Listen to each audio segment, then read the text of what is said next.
નમસ્કાર મિત્રો, આજના સૌથી મોટા અને દુઃખદ સમાચાર સાથે શરૂઆત કરીએ. પ્રી વેડિંગ ફોટોશૂટની ખુશી અચાનક માતમમાં ફેરવાઈ ગઈ. ગીર સોમનાથ જિલ્લાના વેરાવળ નજીક આવેલા આદરી બીચ પર આજે બપોરે એક ગમખ્વાર દુર્ઘટના બની છે. બધું શૂટિંગ કમ્પ્લીટ કરી લીધું, બધું થઈ ગયું.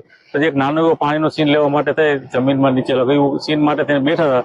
ઓચિંતાનું એક મોજું આવ્યું કે જે અતિશય મોટું મોજું આવીને બધાને લઈ ગયું સાથે સાથે. મળતી માહિતી મુજબ પ્રી વેડિંગ ફોટોશૂટ માટે આવેલા વરવધુ સહિત કુલ 7 લોકો દરિયાના તેજ અને ઊંચા મોજામાં પ્રવાહમાં તણાયા હતા. આ દંપતી અને તેમના મિત્રોની ખુશીના પળો કેમેરામાં કેદ કરી રહ્યા હતા ત્યારે દરિયાના મિજાજ બદલાયો અને આ અણધારી આફત આવી પડી.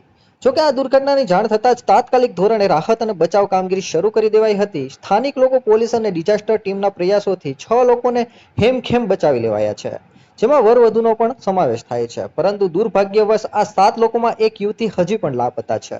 લાપતા યુવતીની શોધખોળ હાલમાં યુદ્ધના ધોરણે ચાલી રહી છે. દરિયામાં ઊંડે સુધી શોધખોળ માટે વિશેષ ટીમો કામે લાગી છે. બધા તણાઈ ગયા હતા. એમાંથી હું કાંઠે આવ્યો. પછી એક વરાજાને ને એક બેનને મેં બચાવેલા. પછી એ બેને કાંઠે મૂકી ને પાછા 2 જણા પાછા બચાવેલા. એમાંથી એક બેન જે તણાઈ ગયા એને હાથ પકડ્યો હતો ને એને હાથ છોડી દીધો.